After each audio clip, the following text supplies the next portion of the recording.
Hello and welcome back to a new episode of the Fluke Friday.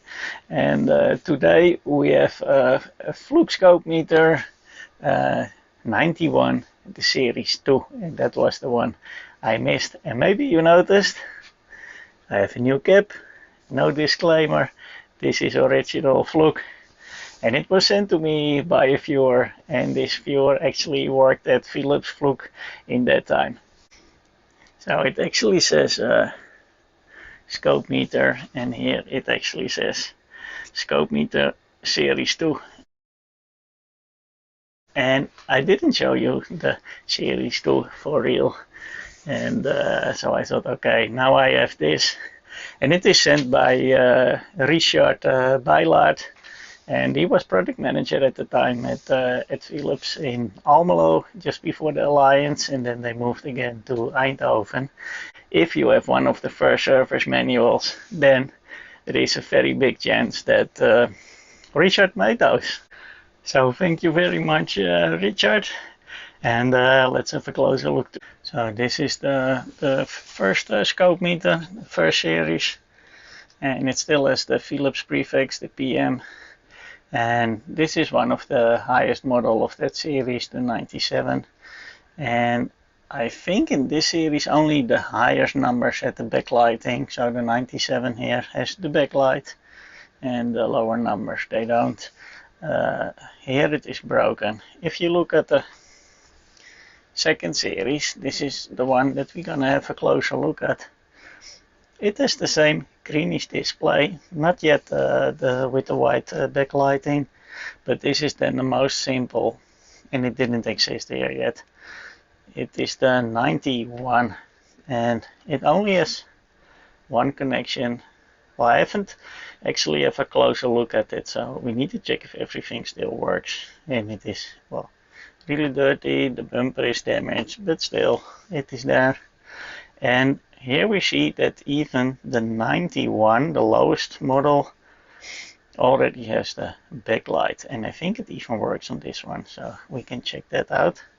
And of course that one, but I also showed that one, that is also a Series 2, but then already the B version, and this one already has that nice black and white display. So this is actually also the first time I'm taking a closer look at it, because I was starting to look for it because of the t-shirt. I thought, okay, then I also need to show the oscilloscope, and if I can find one affordable, I will do that. Okay, here is that same compartment that the manual is missing.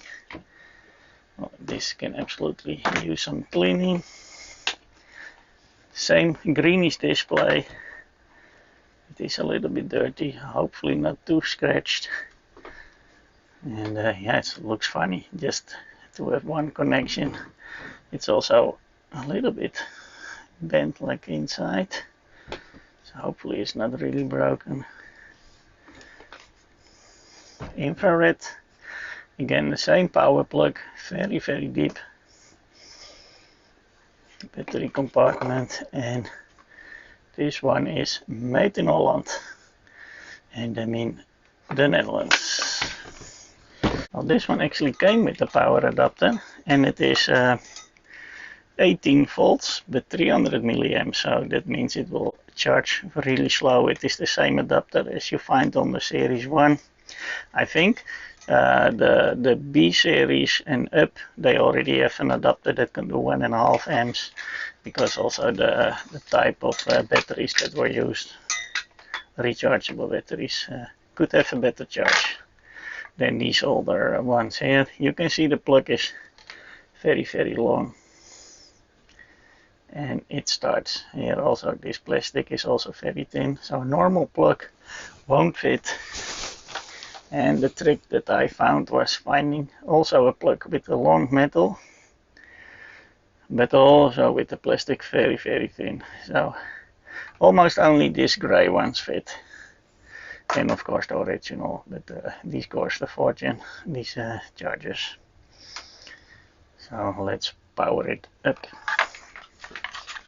By the way, if you use your own plug, what I did here, just it needs to be somewhere between 11 and 18 volts, and then just put a power limit, half an amp or something, and then you don't damage anything.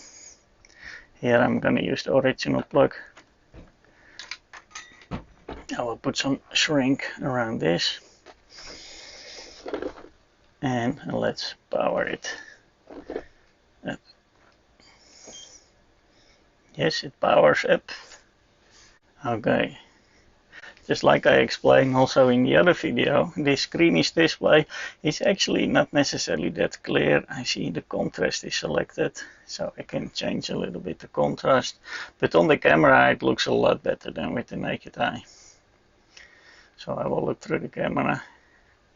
But it is a bit difficult to read, and that's why they had the backlight. But I can hear the converter of the backlight. You can hear a buzzing, but I don't think you can even see the change. Let me switch off the light here. Okay, it is completely dark, so we should be able to see now a little bit of the backlight. And look at that, it is a greenish glow, but it is really not. It is probably because it is that old. That all the light has disappeared already. But it does function. First time I have one that functions with the greenish display. Well, same as the first series that didn't have backlight at all, or at least it doesn't work anymore. So the circuitry is there. I have this EL panel, and if this works, EL LED panel, it's like paper thin. And I bought it with converter, 5 volt. So if I somehow cannot connect it directly to where the old panel was, I can connect it to the batteries. And that's why I choose the 5 volt. And let me switch it on. Yeah, so this side doesn't do anything, but this side does. And then if you put this behind the LCD display, it will probably give a lot more light. And yeah, it is like bluish white, and but it looks kind of greenish now in the screen. And then with this greenish LCD or yellow, I think it will be a nice fit.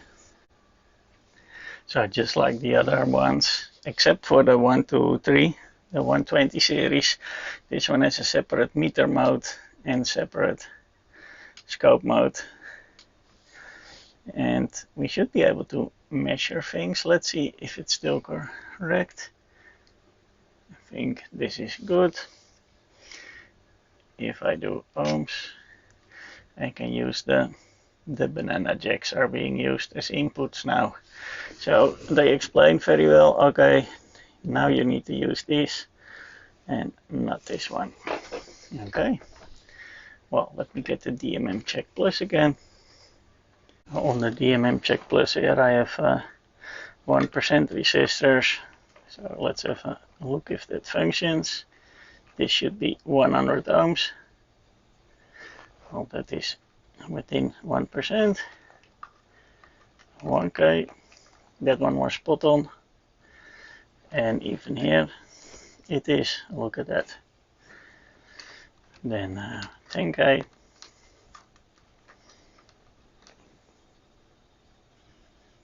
That is 10K, 100K. Look at that. Oh, and that is nice. I don't think the Series 1 had that you still can see also the kind of a scope. Yeah, it is. You can see the distortion. Oh. I didn't notice that on the Series 1. I don't think I even noticed that on the Series 2B. We can do a diode. Oh, let's do a diode this time. Okay, then we can see, I don't know, maybe there are also Zeners, but these are just standard. So now it should be in pass-through, I think. So it drops 0.5 volts. And the other way, it is closed, so that is good. Do I have a Zener or not? maybe these little ones.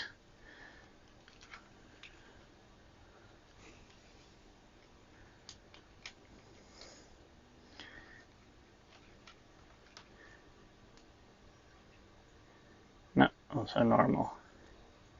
But I think it goes up to, well, we see here 3 volts. I think specifications say 2.7.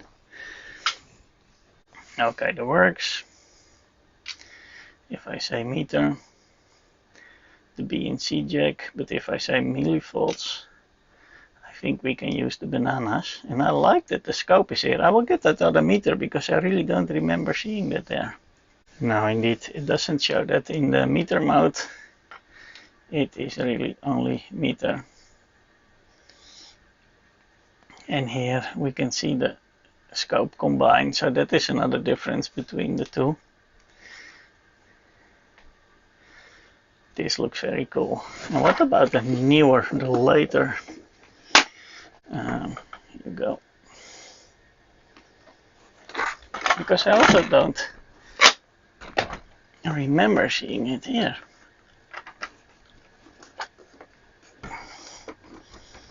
The display is a lot better from this one. Oh yeah, here that also is. If I put the millivolts, I will pick up some more distortion. I forgot or I didn't notice. Yeah, here it's the same. How cool, then you can really see the difference between the 3 of them. They really evolve and get better and better. Well, this one, of course, goes on this side. And then this is here. Then we have them all 3. I think this one has batteries.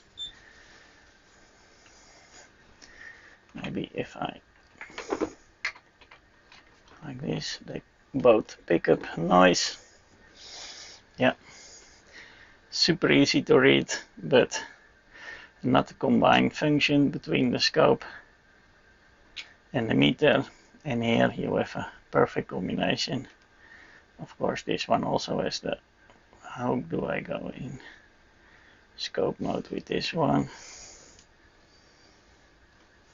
Scope. And here also very nice, but this display is such an improvement. The rest seems more or less the same, other than the display. Cool. Okay, let's check the millivolts. Then we can use the bananas. It's probably up to 300 millivolts. I should be able to do that with this one. So if I put 100 millivolts, it indeed does that. So this external millivolt is actually for external probes. Like here is external input probe, 1 volt is 1 amp. And the same probably for the temperature, but I was thinking that I could actually change this in ScopeMeter.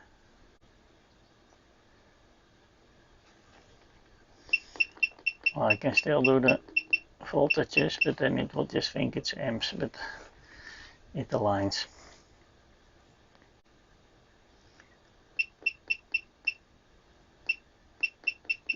Probably up to 3 volts.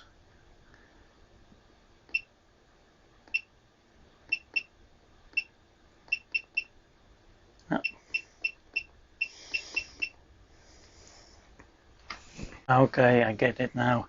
The external millivolt had to do with the user options because it depends in what type of probe you set it to. So if I'm here in the probe menu, I can say the probes on external millivolt is 1 volt per amp.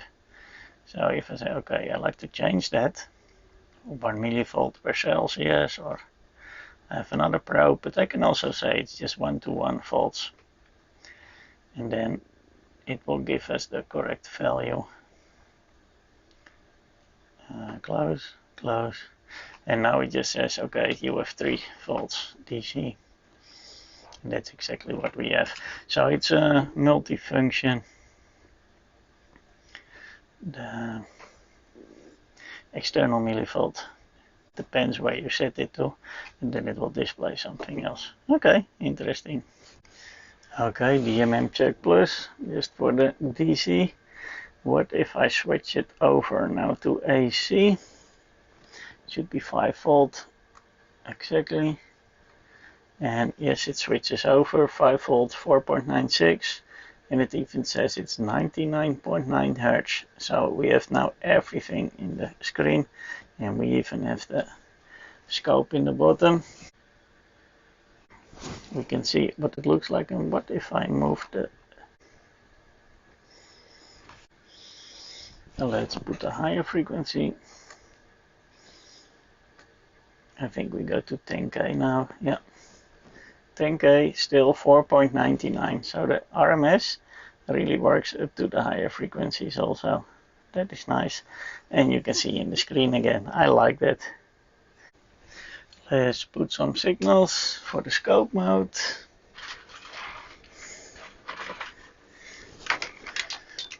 And I will just leave it in the meter mode, because it will show them both. I put 50 ohms.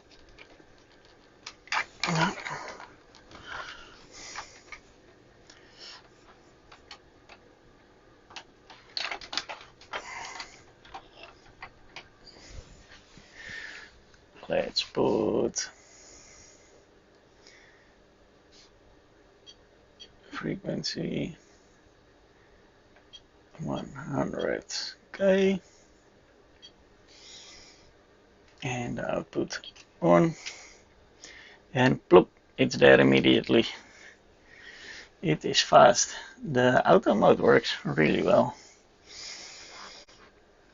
And I put there 1.5 volt peak, and that is 5 and a bit in RMS. 100K. Well, we should be able to go a lot higher, but let's go to the scope mode. Loop, there it is. Okay, well, we should be able to go a lot higher, so go to 10 megahertz. Can we still see the signal? Yes, here it is. Poof. That works. And well, let's go higher than that.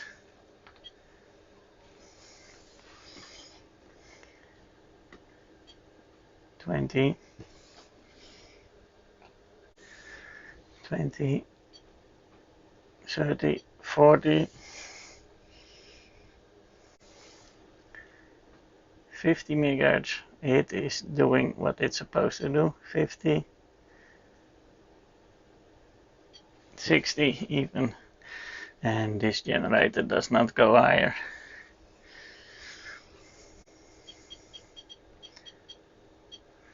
$10 megahertz.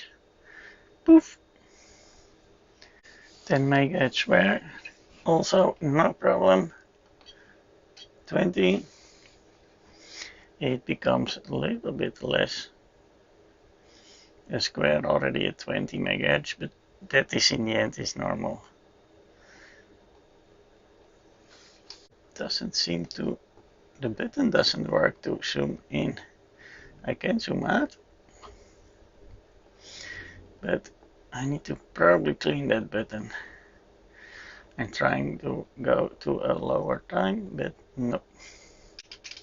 So I will need to use the auto set.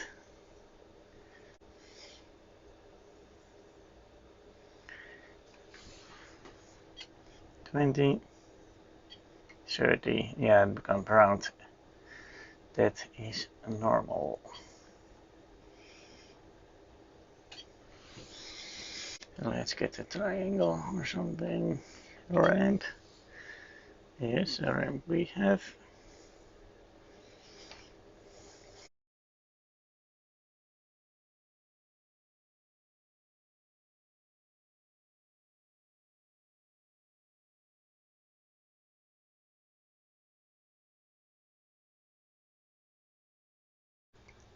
Well, the inside actually looks pretty good. No damage to the components.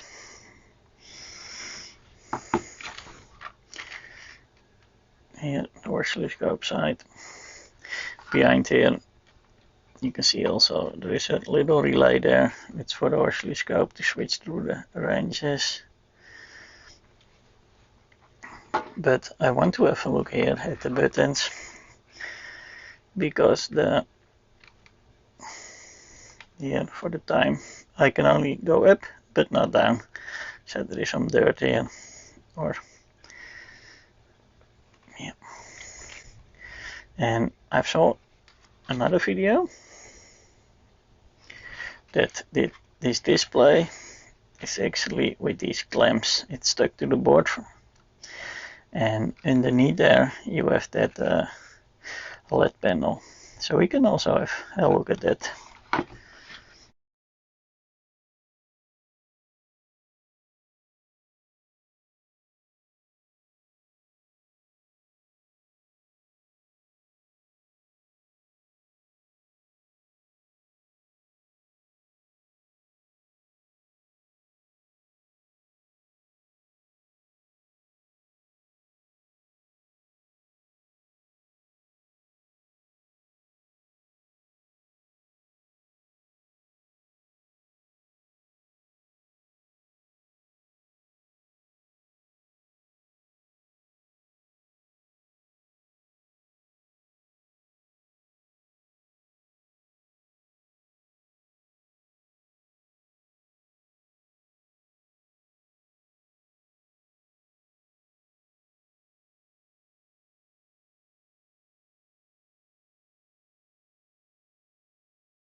I remove now the cover from the scope area, and well, it's still very, very clean. You can see they made a little modification here, and only the channels that are used are populated, because this channel is empty.